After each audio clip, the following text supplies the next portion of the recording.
Transtornos do hábito e do controle do impulso são, na verdade, um universo de transtornos que são pouco conhecidos da população e também, diria, pouco conhecidos do profissional de saúde mental, o que é um paradoxo porque são extremamente frequentes e podem ser uma fonte de sofrimento muito grande.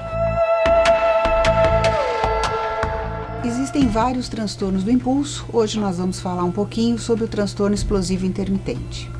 Esse transtorno é caracterizado por reações de raiva. Nós precisamos lembrar que a raiva é uma emoção muito comum. Todas as pessoas têm reações e explosões de raiva. O que diferencia a raiva no transtorno de outros? A raiva, por ser uma emoção comum, ela pode ser característica tanto de um momento de estresse em que a pessoa está vivendo e aí de repente ela tem uma ou outra reação de raiva e isso passa. Quando ela começa a ficar muito constante, a gente tem que começar a prestar atenção porque começam a trazer prejuízos para a vida dessa pessoa. Dentro dos transtornos do impulso, há a cleptomania, em que esse transtorno se caracteriza pela dificuldade, pela incapacidade recorrente de não conseguir controlar o impulso de furtar objetos desnecessários e de baixo valor e que até poderiam comprar. A cleptomania ela é multifatorial, pode ser de uma influência genética, de uma influência biológica e ambiental. A cleptomania ela tem um diagnóstico difícil. Como separá-la em relação ao furto comum do que é um furto cleptomaníaco? É importante ter em mente que o cleptomaníaco ele não furta para obter um lucro, nem tampouco ele planeja o furto. Ela não ocorre em relação à raiva ou vingança e não em decorrência de um delírio ou de uma alucinação. Como também não preenche requisitos para um transtorno de conduta, um transtorno antissocial ou um episódio maníaco.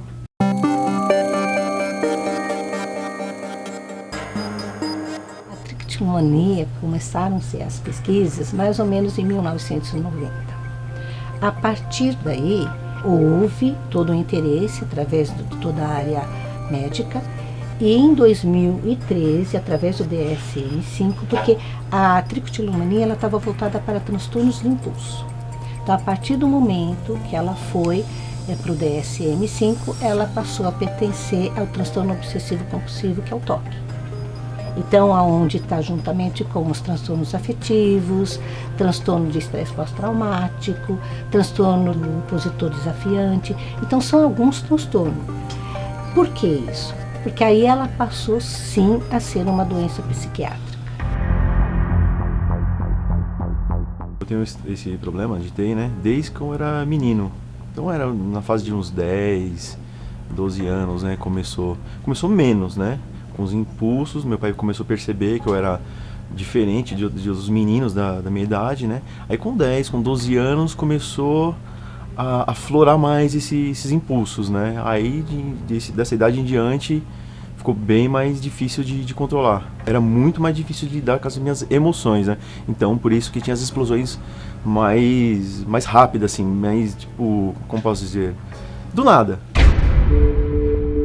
Impulso, todos nós temos o tempo inteiro. Então, se eu estou dirigindo, o motoqueiro me fecha, eu tenho raiva, eu tenho vontade de jogar o carro em cima, imediatamente eu vou pensar, eu não posso fazer isso, por quê? Porque eu vou estragar meu carro, porque eu posso matar essa pessoa, porque eu posso ter problemas. Então, eu respiro, eu posso eventualmente xingar, mas eu não faço.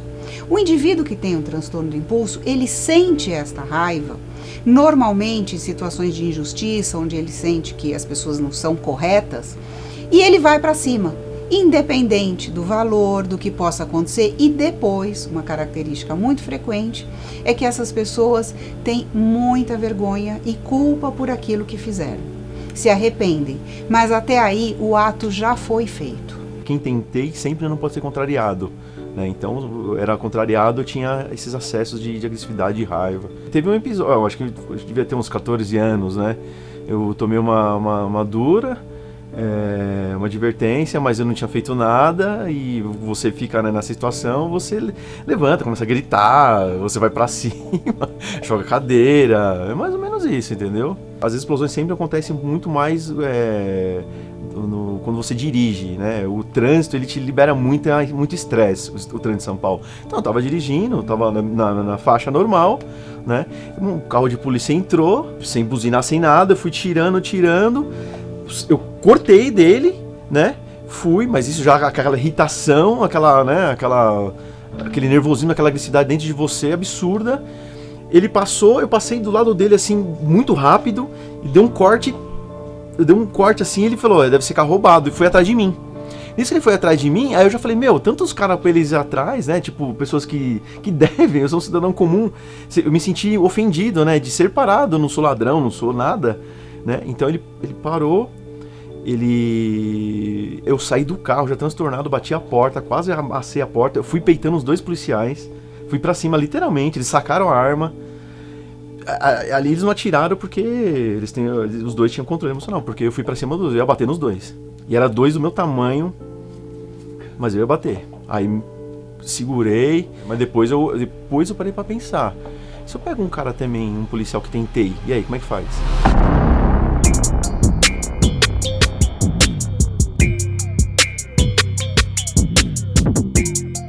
É um momento de blackout, assim, a pessoa tem uma explosão. Eu já tive isso, eu tenho TEI? Não, você tem que ter isso com uma certa frequência, né? A gente diz assim, se você tem 2 a 3 ataques desses por semana, por pelo menos uns 2 meses, isso tem que chamar atenção. Outra situação possível, assim, ataques, mas onde você não parte para pancada. Agora, se você parte para pancada, isso é mais grave. Aí basta 3 episódios desses ao longo de um ano e a gente diria que você está precisando procurar tratamento. A pessoa que tem esse transtorno, ela não pode ser contrariada, pelo menos eu, né? Mas muitos dos meus companheiros do curso também falam que não pode ser contrariado. Então, depende depende de como você fala, a forma que você fala, isso desencadeia o transtorno. Então, você tem que... Porque a gente vê de uma forma distorcida as coisas, né? Agora já melhorou muito, né? Então eu via uma forma distorcida, ficava mais agressiva, aquilo desencadeava mais agressão. Conforme eu fui fazendo tratamento, eu comecei a entender melhor como abordar, como falar. Uma das formas do tratamento também, a gente ensina essas pessoas a descobrirem quais são os seus gatilhos, o que é que está acontecendo, quais são as situações que mais lhe desenvolvem raiva. Então, para algumas pessoas podem ser relacionamentos afetivos, outras são no trabalho, outras são, às vezes a pessoa está num caixa do supermercado, o caixa é lerdo, ele já começa a ficar com raiva, já quer jogar o carrinho, alguém coloca um carro numa vaga de idoso e ele vê que não é idoso, ele já quer jogar o carro em cima. Muitas vezes quebram objetos, então está com muita raiva, pega o celular e joga na parede, depois se arrepende. Né? Outra coisa muito importante, os indivíduos com transtorno explosivo intermitente, eles não têm isso decorrente de alguma doença.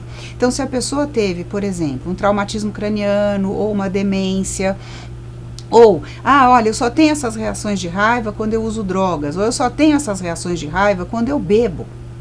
Então, nós temos que prestar atenção, fazer um bom diagnóstico para ver se se essas reações ocorrem só nas reações de raiva ou quando bebem, então talvez não seja o transtorno explosivo intermitente, seja decorrente do uso de álcool e drogas. Quem tem um transtorno dá a impressão que tudo é relativo, é tudo para você. O cara fechou, parece que você é um imã, parece que você atrai. Parece que o foco sempre é pra pessoa que tem TEI. Então a pessoa tá lá na fila do banco, outro cortou, mas aquele cara tá me prejudicando. O cara me cortou na rua, o cara tá me prejudicando. Você tá no elevador, alguém faz alguma coisa, o cara tá te prejudicando. Dá a impressão que tipo, parece que é tudo feito pra você.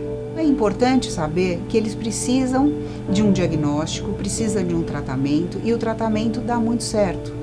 Não espere ter tantos problemas na vida e nem imaginem que isso é uma questão de personalidade. A gente pode tratar. Como é que é esse tratamento, né? O que as pessoas devem fazer? O tratamento normalmente é com medicação e com psicoterapia cognitivo-comportamental.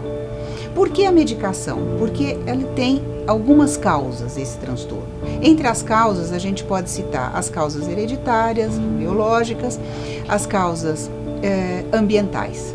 Então, por exemplo, normalmente essas pessoas têm parentes de primeiro ou segundo grau que tem algum, ou o pai, ou a mãe, ou irmãos, que também tem esse comportamento explosivo. Então essa já é uma dica. Outra coisa, às vezes eles têm uma questão na transmissão da serotonina, então existe uma medicação que vai ajudar a ampliar o pavio. Essas pessoas normalmente são conhecidas como pavio curto. Uma outra coisa muito importante é que, como essas pessoas muitas vezes vieram de ambientes familiares, de muitas brigas, de alcoolismo, elas acabaram aprendendo a se fazer ouvir somente gritando, somente brigando, como uma forma de defesa. E aí elas aprenderam que esse é o jeito de lidar e não sabem lidar de um outro jeito. Nesses quadros, a medicação ela é muito limitada. Então, ele controla muito o impulso, mas ele não cura. Então, isso nós temos também que ter claro. O remédio é extremamente importante, porque eu vou conseguir que essa pessoa tenha um resguardo, um tempo de controle desse impulso. Mas isso é algo sob controle, não é algo curado. Existem quadros na psiquiatria que a gente chama de transtornos do controle do impulso. São pessoas que, em algum momento, elas não se controlam, perdem o controle e fazem algo que talvez não fizessem normalmente. Mas, por alguma razão, eles perdem esse controle e isto se repete. Não é que aconteça uma única vez. Então, essa pessoa começa a repetir este tipo de comportamento.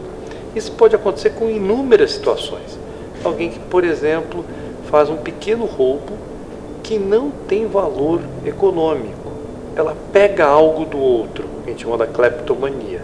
Então ele não consegue se controlar. Ele vai a um consultório, ele precisa levar uma revista. Ele pega uma canetinha qualquer e ele leva para a casa dele.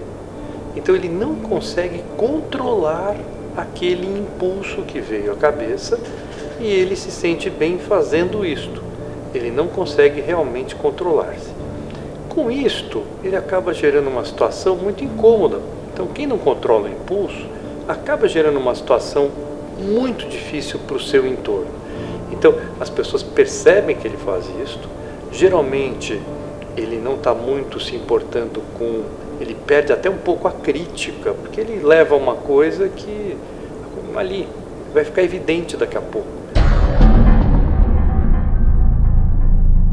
A frequência inicial do comportamento de furto, ela começa com itens pequenos e um comportamento não tão frequente, mas ao longo do tempo essa frequência vai aumentando e também pode ocorrer um aumento do valor desses itens, causando um efeito que é determinado como tolerância do paciente, porque à medida que ele começa na descrição, no relato do paciente, à medida que ele vai furtando objetos de maior valor, eles descrevem que a adrenalina é maior. Então aquela sensação de alívio e prazer após o furto também fica mais intensificado. São pequenas coisas, são pequenos hábitos em que ela não consegue controlar-se. Isso acontece nos mais diversos situações, porque pode ser na casa de uma outra pessoa, como foi no meu consultório, pode ser em qualquer situação. Dentre os pacientes diagnosticados com cleptomania, é mais frequente entre as mulheres, numa proporção de 3:1. As pessoas que têm esses quadros do transtorno do impulso, elas sentem essa situação, elas sabem, elas têm plena consciência disto, mas dificilmente elas vão buscar tratamento sozinhas. Por uma única razão. Quem tira algo do outro, ela está dizendo, pô, mas eu peguei uma revista, eu peguei uma canetinha que nem tem valor. Então ela não se sente fazendo algo danoso ao outro. Ela não tem essa crítica. Quem explode, ele vai dizer, não, mas eu explodi porque alguém fez alguma coisa, porque alguém montou algo para mim. Então isto, eles encontram justificativas para aqueles atos. Por isso que realmente eles não vão diretamente buscar ajuda. Então tem que ser levado por alguém. Pela esposa, pela família, por algum amigo. O amigo detectou isto, percebeu, isso vale a pena. O tratamento aqui no nosso ambulatório é pautado na terapia cognitivo-comportamental, em que você vai auxiliar o paciente a identificar, a criar estratégias para poder ter o controle dessa impulsividade. Então, é um funcionamento muito particular, é uma característica pessoal e que a gente vai desenvolvendo com o paciente e ele, à medida que vai identificando o funcionamento dele, dentro da impulsividade, da cleptomania, ele vai se fortalecendo e aprendendo a controlar a impulsividade. Antes do tratamento, ele chegou aqui viu o objeto, pegou, de 1 já vai para o 10.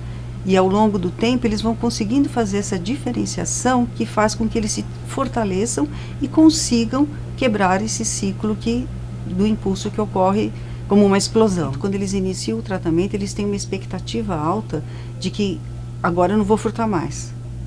E isso o processo terapêutico, ele tem que ser construído com o paciente. Não é possível que você mantenha um comportamento por tantos anos e de repente em poucas semanas você vai eliminar aquele comportamento, mas você vai aprender a conviver com ele. Você não vai ficar tão à mercê da impulsividade.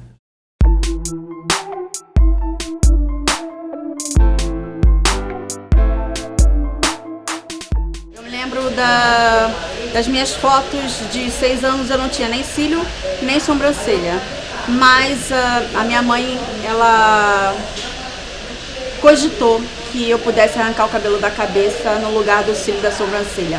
Há 30 anos atrás, se depressão hoje ainda é um tabu, arrancar cabelo há 30 anos atrás era uma coisa muito maior do que a minha mãe conseguisse conceber. Eu acho que na cabeça dela, ela achou que eu ia arrancar a mesma quantidade de cílio e sobrancelha que eu tinha na cabeça e talvez desse para esconder. E eu me lembro do dia, eu me lembro do filme que eu estava assistindo, eu me lembro de tudo daquele dia. Foi o primeiro dia que me marcou da tricotilomania, né? Dessa mania de arrancar cabelo. Eu não lembro de antes do cabelo, eu não lembro do prazer, eu não lembro do que me trazia, mas a partir desse momento do cabelo eu consigo lembrar, eu estava assistindo Superman na televisão, eu consigo lembrar de tudo, foi como se tudo tivesse mudado ali naquela hora. Então, eu passei a noite arrancando o cabelo. A minha mãe, quando acordou, já estava careca, porque abriu-se uma janela de relaxamento e prazer para mim naquele momento. As características, na realidade, são arrancar os pelos e o cabelo. É interessante que isso pode, até na infância, tanto como meninos e meninas têm o mesmo comportamento. Só que na adolescência, na vida adulta, ele se agrava. Mas em mulheres. Homens também? Sim, mas homem é uma proporção mais ou menos de 10:1. E se você falar assim, na população, em torno de 3 a 4% na população que tem esse comportamento da tricotilomania.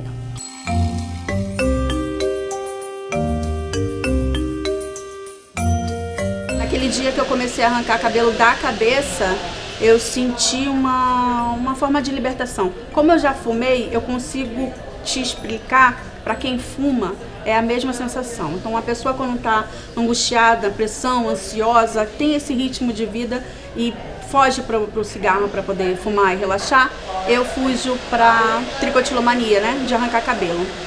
Algumas pessoas roem unha, outras pessoas tendem a comer mais chocolate, mas cada pessoa tem o seu nicho, né, e eu sou, o meu carro-chefe a princípio é a tricotilomania, porque eu tenho um pouquinho mais, um pouquinho mais de coisa no meu carro de compulsividade. Tricotilomania, onde a pessoa tem essa mania, né, esse hábito recorrente de ficar arrancando o cabelinho, né? Em geral é do polo cefálico, é do rosto, então o mais comum é cabelo, mas também muito comum sobrancelha e cílios ou qualquer outra parte do corpo, mas o mais comum é aqui no polo cefálico novamente. Nesses casos as pessoas conseguem disfarçar um pouquinho mais, né, porque arranca cabelo, aí puxa a franja de lá, penteia para cá, mas a marca disso se você olhar com atenção, tem uma área de rarefação capilar. As pessoas em geral têm vergonha, mesmo quando elas vão para um dermatologista, elas não confessam que são elas que arrancam o cabelo, falam assim, não sei o que está acontecendo. eu tenho uma área de rarefação aqui que queria tratar, né? Pode tratar do jeito que quiser, com quantos cremes quiser, não vai funcionar, porque a pessoa, na verdade, é uma questão comportamental. Ela está arrancando o cabelo, ela não tem controle. Eu diria que, assim, nesse universo dos transtornos do impulso, as pessoas me perguntam, né? Irmão, o que você está tratando, afinal? Eu estou tratando coisas que todo mundo faz, só que tem gente por aí que faz um pouquinho mais do que devia. Esse é o resumo do que é um transtorno do controle do impulso. Tem um ritual.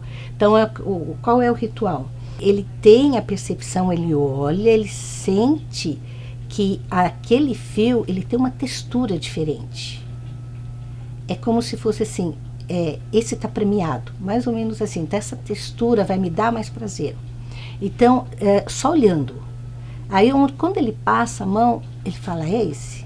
Por exemplo, se ele come a raiz, ele já sabe que o bulbo vai ser gratificante de uma certa forma. Porque ele tanto pode quebrar, só querer o bulbo, ele pode quebrar os fios ou engolir, ingerir. Então, tem comprometimentos? Tem. Quando ele pega o fio do cabelo, ele em um por um, não é tudo de uma vez, porque ele tem que escolher, tem que ter esse ritual. Então, quando ele pega, ele sente na boca, ele pega a raiz, ele morde, aí ele picota. Ele vai picotando e ingere. Nisso dá uma erosão dental, muito comprometedora. Quando ele engole inteiro, o que acontece? No engolir, ele vai ter um lume gástrico. Então, esse bolo, a gente chama de massa, ele, na realidade, é o tricobesar. Esse tricobesar, nós chamamos de síndrome de Rapunzel. Então, ele começa a sentir dores abdominais, ele começa a ter tontura, ele começa a ter vários sintomas físicos extremamente delicados. Se eu imaginar que eu estou arrancando o cabelo agora, minha mão está suando, a boca enche d'água, eu consigo imaginar todo o processo, é uma coisa tão, não sei, é passar na porta da Copenhagen ali e você olhar aquele monte de chocolate e você saber que você pode escolher que você vai comer um chocolate. Então é uma coisa que como eu falei, é próximo da sensação de fumar, né? Tem a mesma realização de fumar, mas tem mais um requinte. Por exemplo, nem toda tricotilomania é toque, mas a minha é. A minha, eu consigo passar agora para você, ficar imaginando, voltar para casa imaginando, pensar todo o ritual que eu vou fazer.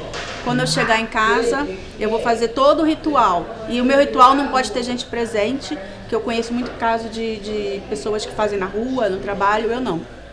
A minha mãe sempre me coibiu de fazer isso em casa, então se eu fizesse na frente dela, chicote estalava. Dependendo, quanto mais eu necessito de aliviar aquela tensão, mais eu tenho esse ritual.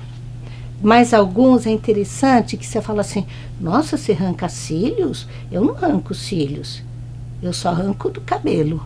Então é como se fosse algo assim diferente. Eu vejo isso pelos atendimentos do grupo. Então nunca um paciente é igual ao outro. Todos têm tricotilomania, mas é diferente. Então tem esse ritual, até o ritual é diferente. Então fala assim,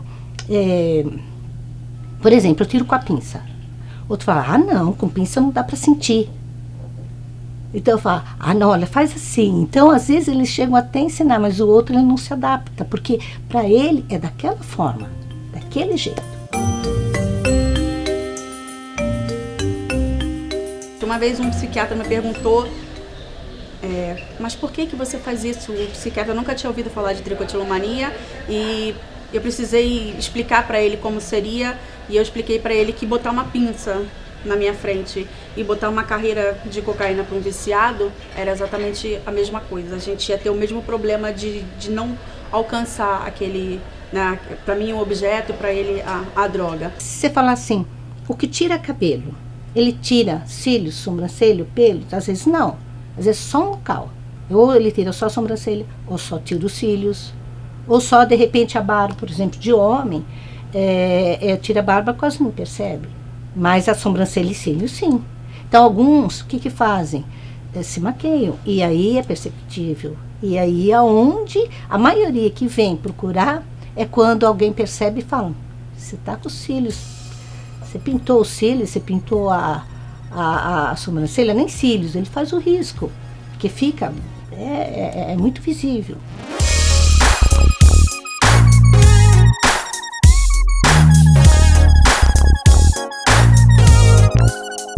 Eu fiz 25 anos de tratamento.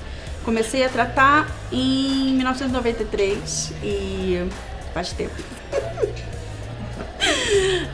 E nesse período era frequentar psicólogo, era frequentar, fazer desenho, era coisas que você já começa a ver que não te satisfazem de se entregar, né? Terapia é uma coisa que as pessoas não se satisfazem de entregar, a gente não quer estar ali. E nesses 25 anos, todas as terapias me ajudaram de certa forma, mas acredito que há 411 dias atrás eu tive uma recaída muito grande e eu decidi dar um basta e sem terapia, sem tratamento. Eu resolvi pegar todos os meus tratamentos durante os 25 anos, sentar com um caderno, realmente, papel e caneta, e botar lá o que eu passei em terapia freudiana, o que eu passei em terapia junguiana, o que eu passei em terapia cognitiva comportamental e falar o que serve para mim. E dentro disso, até budismo entrou um pouco, né? De respirar, de botar a mente, de achar os pontos comuns e achar a minha vertente, o que vai funcionar para mim, não o que ia funcionar para todo mundo. E foi assim que eu botei para funcionar e é assim que eu tô há 411 dias sem arrancar cabelo. Nós trabalhamos com a TCC e a TCC é a única que realmente eu vejo assim, resultados. Nós temos todo um embasamento manual que nós acompanhamos já há anos. A gente fala lições de casa. Essas lições de casa vão fazer com que ele vai mudando o comportamento, passo a passo. Então, o primeiro momento, nós abraçamos. O segundo momento é conscientização. O terceiro, remissão de sintomas. Você fala, tem cura? Nós não podemos falar em cura, mas remissão de sintomas, sim. Porque se você entra com a palavra já cura, então ele acha, principalmente a fêmea, que na primeira semana já vai resolver tudo, e não é bem assim. Tem pacientes que durante o tratamento não conseguem, terminou o tratamento, aí ele consegue. No caso dos comportamentos repetitivos com foco no corpo, né? Tricotilomania, transtorno da escoriação, que é a futucagem compulsiva, etc. Para esses, o tratamento medicamentoso ainda é um grande mistério. As pessoas tentaram, por exemplo, usar os inibidores seletivos de recaptação de serotonina, que funciona bem no toque, que funciona bem no transtorno explosivo intermitente. Nesses casos não funciona, isso é importante dizer, porque os pacientes chegam e falam assim, olha, eu estou muito feliz que eu vou começar a me tratar com vocês, mas eu estou triste e alegre ao mesmo tempo. Triste porque eu estou com medo de que seja mais uma tentativa, ele te dá a lista de antidepressivos que ele já tomou, porque supostamente isso tem a ver com toque, então deveria melhorar com as mesmas medicações. E a verdade é, a gente não sabe bem o que é que ajuda esses pacientes, mas a gente sabe que definitivamente não ajuda. Você pode associar o antidepressivo para tratar um quadro depressivo ou ansioso associado, mas não imagine que isso vai tratar a tricotilomania e a futucagem ou o transtorno de escoriação. Tem um aminoácido específico que parece que ajuda muito essas pessoas, né? Então você dá uma sobredose de aminoácido e a pessoa diminui muito a vontade e os automatismos, porque esses hábitos né, como roer unha, por exemplo, eles têm um automatismo muito grande. Né? Às vezes a pessoa não é que ela fica pensando, ai que vontade que dá de fazer, ela simplesmente começa a fazer e não percebe. Quando ela percebe já é tarde, já roeu toda a unha, já arrancou todos os cabelos. Para não matar ninguém de curiosidade, né? O medicamento, o suplemento em questão chama-se N-acetilcisteína, é muito utilizado por aí, por pediatras, como um mucolítico, para fazer a criancinha expectorar o catarro, essas coisas, né? É uma descoberta interessante, que esse aminoácido parece que atravessa a barreira hematoencefálica, então ele atua no cérebro, modulando a atividade de alguns neurotransmissores, mais especificamente o glutamato, e aí parece melhorar o controle das pessoas sobre esse comportamento automático.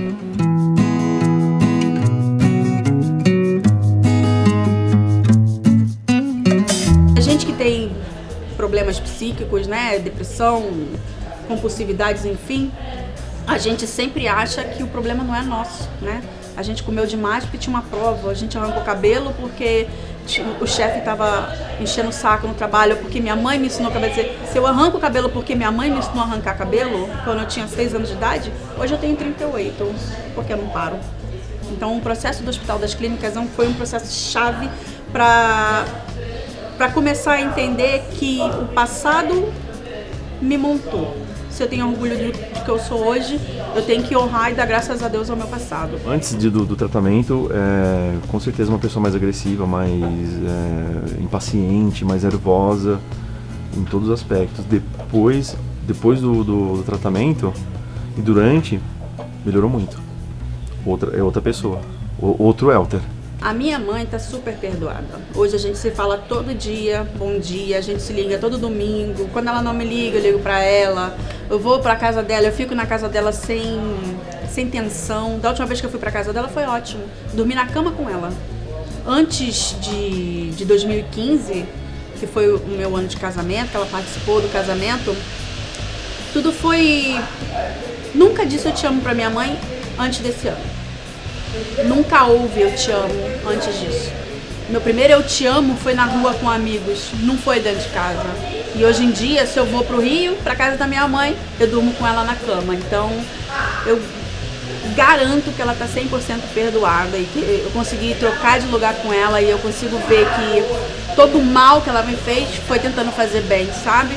E não era pra me punir ou pra me judiar. Ela não sabia o que fazer. A gente não sabe o que fazer, né? Você vê, eu fiquei 1 ano praticamente estudando pra me achar dentro de mim, quanto mais quem tá de fora olhando sem entender uma pessoa que tá arrancando cabelo.